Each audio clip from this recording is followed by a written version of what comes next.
Hi, I'm Wes Allen with DM Tales, and even though I've got an entire tree in my house filled with Star Wars ornaments, I'm actually more of a Trekker. And being able to combine my love of Star Trek with my favorite hobby in an official capacity, that's kind of the dream. This is my review of Star Trek Adventures published by Modiphus. Let's roll it.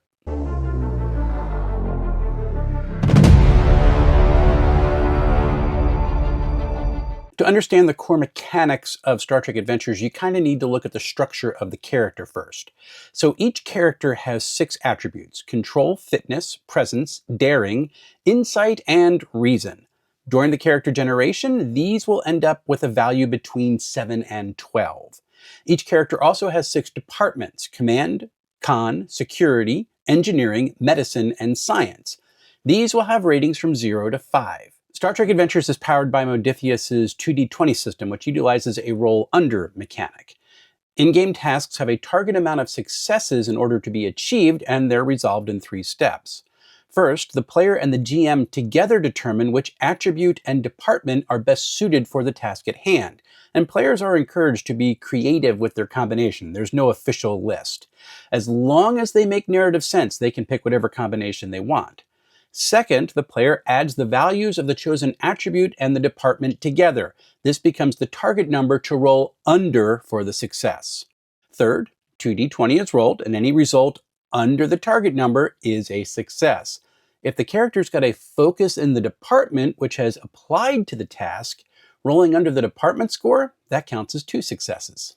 If a player rolls more successes than needed to accomplish the task, they generate this thing called momentum. This is a meta resource which can be spent in several ways to help the party, such as keeping initiative or adding an action to a turn.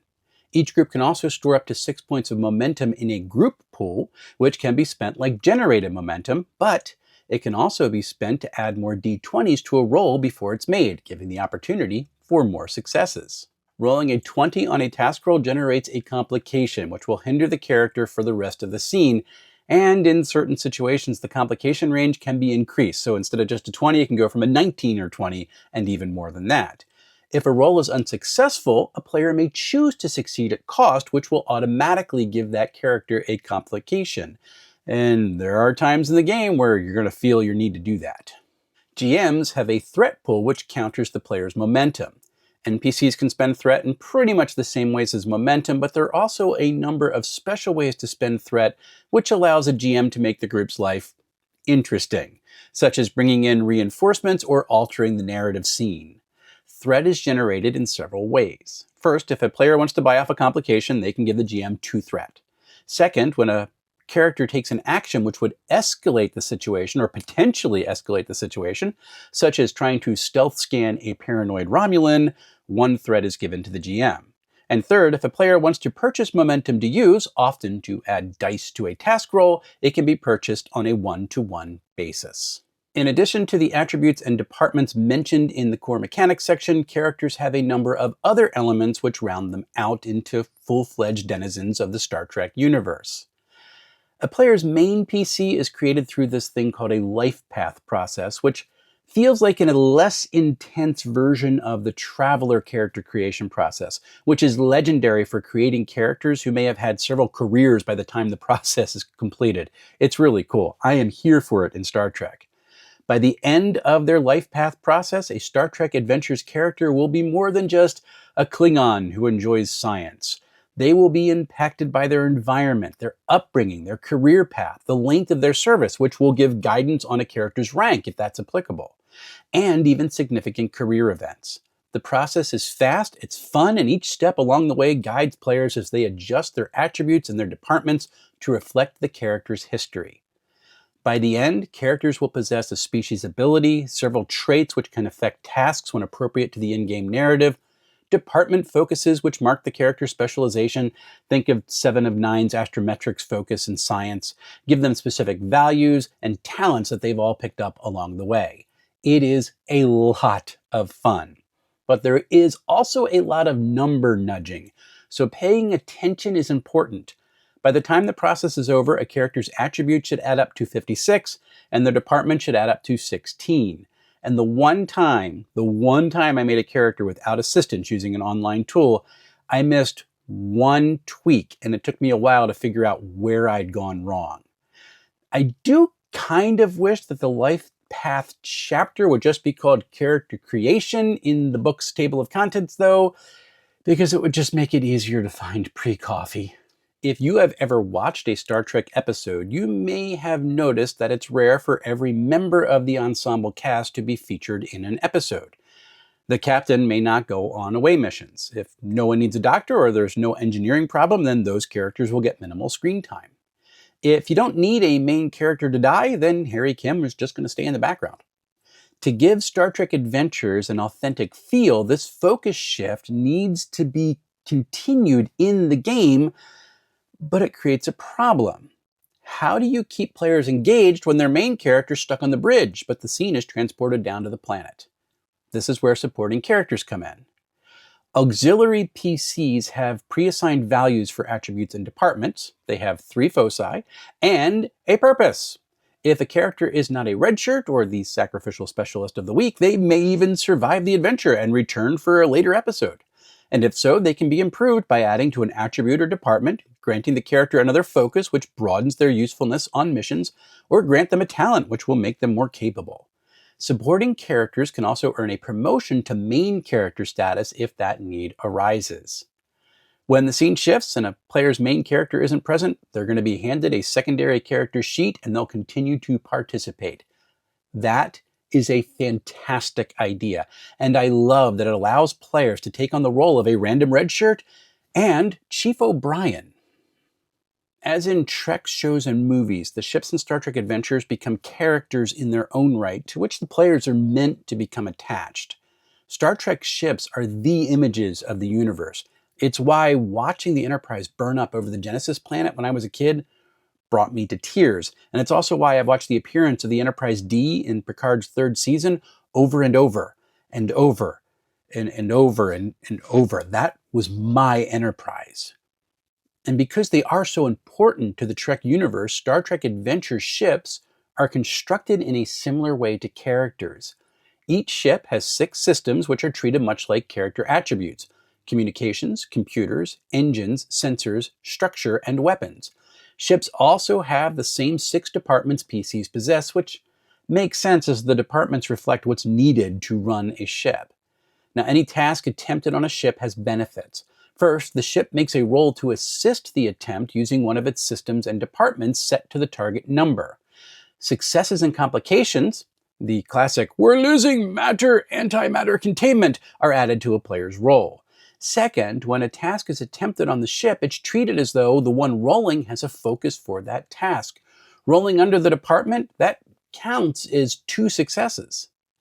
Ships also have reserve power for when the EPS conduits overload, because those pesky things are always overloading.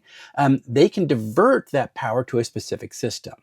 In-game, this means the next time that system is used in an attempt, the success is automatically considered to be a 1, so 2 successes. But when that happens, complications are also doubled because, the isolinear chips got burnt out from handling too much energy, and now it'll take 30 minutes to get primary systems back online. I could write Trek. Ships also have talents which give them a boost in specific situations, and based on the ship's scale, they'll have a certain amount of crew who are available to be used for different situations. Because, the rest of the crew are doing vital tasks on the ship. These are the extras. Crew support is actually the pool from which the red shirts, the secondary or auxiliary characters, are drawn. The process for creating a ship is 5 steps, and it sets things like space frame, time period, and mission profile to generate the ship's bones. Each ship also has a service record which grants a distinct bonus. For example, I created an Excelsior-class ship, the USS Trailblazer NCC 74847, which is set in the Next Generation era. Since it's an older ship in that time period, I gave it the service record Aging Relic, which increased its crew support. The process is a lot more fun than even I, who is a lifelong Trekker, thought it would be. I actually think it would be interesting for a group to make their ship together even before they make their characters. It's really cool. Much like its source material, Star Trek Adventures has several different modes of play, and I give each mode a name in this review, but these are not official. I just want to give you a heads up on that in case you go looking for them in the rulebook. I'm thinking the most interesting aspect of play for many players was probably the away team, because it opens up the greatest variation of problems with which a group can wrestle. See, there's a reason why so many Trek episodes feature beaming down to a planet, and why so many episodes that don't have that Planet of the Week motif end up with away missions on holodecks or holosuites. Away teams might go to a conference, but get wrapped up in a mystery when a crew member is kidnapped. They may be on a rescue mission and have to deal with an impending natural disaster, or they might bump into some vengeful Jem'Hadar who have taken over a Federation outpost. Each of these situations has their own challenges as well as their own fun to overcome. But away teams are also the most likely place for the characters to find themselves in conflict, social or personal, that is, combat. Conflict rolls are opposed tasks. The targeted side rolls a task check. If no successes are rolled, then the task automatically succeeds. But if it does roll successes, the number of successes rolled becomes the threshold needed for the initiating character to achieve their goal. Star Trek Adventures even has a dedicated chapter on social conflict, which helps a GM navigate its nuances. A player can negotiate, deceive, present evidence for their side, or go full Klingon and just leer at an NPC until they give in. How characters pursue social conflict is going to affect the way the narrative moves forward.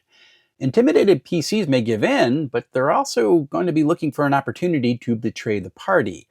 Deceptions can be exposed, or evidence can be rejected, and the party may have to give up some more than they want during a negotiation to achieve their goal, and that could put them at a disadvantage later. Now, combat is not the focus of the Star Trek Adventures game. This is not a game where parties are going to go around clearing dungeons. Trek does, however, have a long history of inserting action scenes into many of its episodes.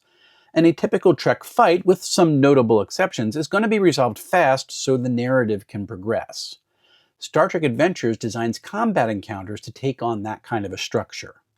Each player gets one minor and one major action per turn, and the options for each are found on pages 288 and 289 in the rulebook, and initiative is simple. The first side to act is the one that makes the most narrative sense, and if it's ambiguous, the GM may spend a threat to seize the first action. After that, the action takes place alternating between sides, and players may spend 2 momentum to pass initiative to another party member, but no more than 2 party members can go before the GM gets a turn. There are no grids in this game. Instead, a combat map is set up into zones which denote different areas. The distances are reach, close, which is in the same zone, medium, which is 1 zone away, long, 2 zones away, and extreme, 3 or more zones away. Movement of medium distance and under, that's considered a minor action. Further than that is going to be a major action if it's possible at all. And if there's difficult terrain or obstacles blocking a character's path, then they're going to have to spend momentum in order to proceed. I kind of like that. Combat checks have a set success threshold to hit. It's 1 for melee and 2 for ranged. And while both use the security department, melee attacks use daring and ranged attacks use control. When an attack succeeds, the targeted character receives the injury trait, which matches the type of weapon which inflicted it. Injuries also have a severity rating, which is used in 2 ways. First, it represents the amount of stress, and each character has a certain amount, that they must spend if they wish to avoid receiving that injury. Second, if a character attempts to treat the injury, the severity is the number of successes required to remove any penalties which that injury imposes. When a character is injured, they also become defeated, and they are out of play for the rest of the scene, or until another character treats the defeated PC in order to remove that trait. Personal conflicts feel very Trek. You can even set your phasers to stun. I've already explained the basic mechanics for how ship-based scenes can be used, but this mode of play can be a lot of fun. On the ship mode can open an episode, which may be some of the only times that the players will use their primary characters at the same time during a session. This mode is also fun for creating B storylines, where the expertise of the characters who remained on the ship can be put to good use. A doctor can attempt to find a cure for a strange plague, the captain can negotiate with an obstinate planetary official, or an engineer can jury-rig some specialized transport enhancers. It keeps the TV show feel front and center, and I am here for it. But what would a Star Trek game be without ship-to-ship battles? Now, while space combat has never been a huge focus of the Trek universe, with the notable exception of the Dominion War in DS9, which is my favorite show, there's always room for firing a photon or quantum torpedo to round out the action of the scene. As with personal conflict, Starship Conflict isn't run like a war game. Regions are pretty much identical to personal conflict, except reach is replaced with contact, where the ships actually have a physical connection. Movement also follows similar rules and can include difficult terrain in the form of gravity wells or anomalies, because there's always anomalies, and that's also going to cost momentum to traverse. PC actions are supported by the ship, as already described, and each character is able to take one minor and one major action per turn, but the range of actions is going to be limited by their station on the bridge, as detailed on the tables found on pages 300 through 305, and giving these pages to players during any starship battle would be a good idea as a quick reference. 3 types of attacks can be made during combat: energy weapon, torpedo, and ram, each of which has their own threshold for success. If an attack succeeds, a random starship system is hit. Each weapon also has a damage rating, which is reduced by the target's resistance. The remaining amount of damage is first applied to the target's shield, and when shields are reduced to 50%, the ship becomes shaken and suffers a random effect from the minor damage table. At 25%, a ship is shaken a second time, and if a single attack reduces shields all the way down to 25%, it will suffer a breach. And a ship with shields down, anytime it's hit, it always suffers a breach. Now, breaches impact a specific ship system and increase the difficulty of tasks the ship makes with that system. If any single system suffers a number of breaches equal to 1/2 the ship's scale, that system's actually destroyed, and any task where it would be used automatically fails. Breaches are nothing to sneeze at. If a ship suffers a number of breaches equal to its scale, it suffers critical damage and can no longer function in the battle. Time to abandon ship. Breaches can be repaired by taking the damage control action. Your crew support is doing that, starting at a success threshold of 2 and increasing by 1 for each additional breach suffered by that system. Like personal conflicts, starship conflicts are meant to be fast and dynamic. It's good stuff. Whew.